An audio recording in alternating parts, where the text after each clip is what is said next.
natin, dun sa mga releases ng information ni Maharlika, parati kong sinasabi, matindi ang sources nito. When I say matindi ang sources na ito, ibig sabihin nasa loob ng gobyerno. Ilan nga lamang nag-viral sa mundo ng social media ang isang pasabog ng sikat na vlogger na si Madam Maharlika. Sa kanyang naging Facebook Live ay inilabas nga di umano ang ebidensya na ang pangalan di umano ni Pangulong Bongbong Marcos ay nasa listahan na ng PIDEA at ito ay noon pa sa panahon ng administrasyon ni Pinoy.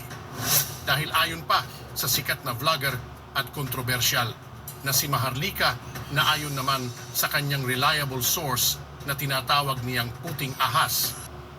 So mga kaibigan, welcome pong muli dito sa Huntahan TV. Yan po ang bagong pasabog ni Maharlika tungkol sa issue ng Polvoron Aquino ni Ferdinand Marcos. At yan po ay pinasunungalingan ng PIDEA. Pakinggan po natin. PIDEA ran a check through its plans and operations reports. Management Information System, or PORMIS, and found that no such operation was logged yet on said date.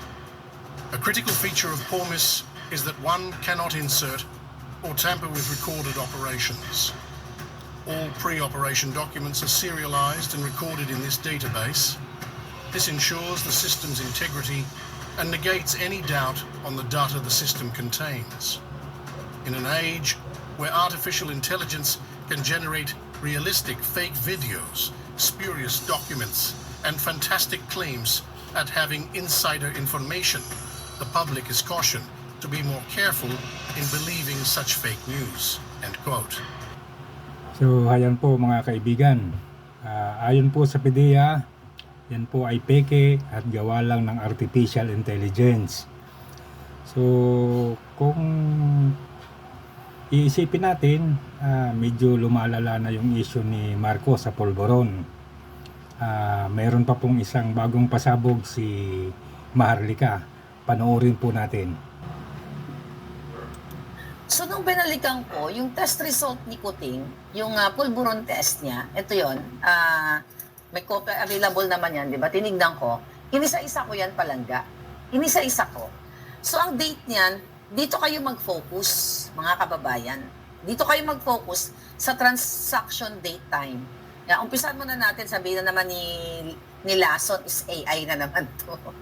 Okay, ayan, si Kuting, di ba? Alam nyo yan, di ba? Very famous naman yan na papel na inilabas nila. So, inisa-isa natin yan palangga. Okay? Yung kanyang pangalan, nandiyan dyan, yung kanyang birthday, edad. Dito ako na alarma. Okay? Dito tayo na alarma sa, tingnan nyo yung transaction date. Listen to that. See? Okay, kung babasahin dito, transaction date time, okay, 11/22/2021, 12:15 ng hapon.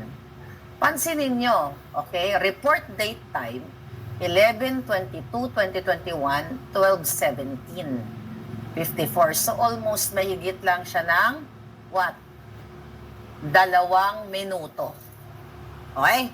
2 minuto. So yan po mga kababayan, yung mga bagong pasabog na naman ni Maharlika. Yung drug test ni PBBM, ang sinasabi niya, ayon sa dokumento daw na hawak niya, ay halos mahigit 2 minuto lamang. Kung iisipin, kung tayo ang nagpapadrug test, halos abutin tayo ng kalahating araw bago matapos yung lahat-lahat ng kailangan. Pero kay Marcos, 2 minuto lamang. Napakaganda po, napakagaling. Alam nyo mga kababayan, sa lahat ng issue na ito, araw-araw lumalabas, araw-araw hinihila siyang pababa ng issue na ito. At hindi ito matatapos hanggat hindi niya ginagawa sa kanyang sarili ng kusang magpa-drug test. Ang sabi nga ni Attorney Trixie dati, yung legal. Kung magpapadrug test siya, dapat naka-open sa publiko. Kasi kung ganitong bigla na lang lalabas yung drug test nang hindi alam ng publiko kung paano ginawa, hindi magbabago yung pag-iisip nila. Hindi nila pwedeng baguhin at paniwalain yung publiko na hindi totoo yung kaugnayan ni Marco sa pulburon. So siya lang po ang pwedeng makagawa nito. Siya lang ang pwedeng bumaliwala o bumago sa paniniwala ng mga tao.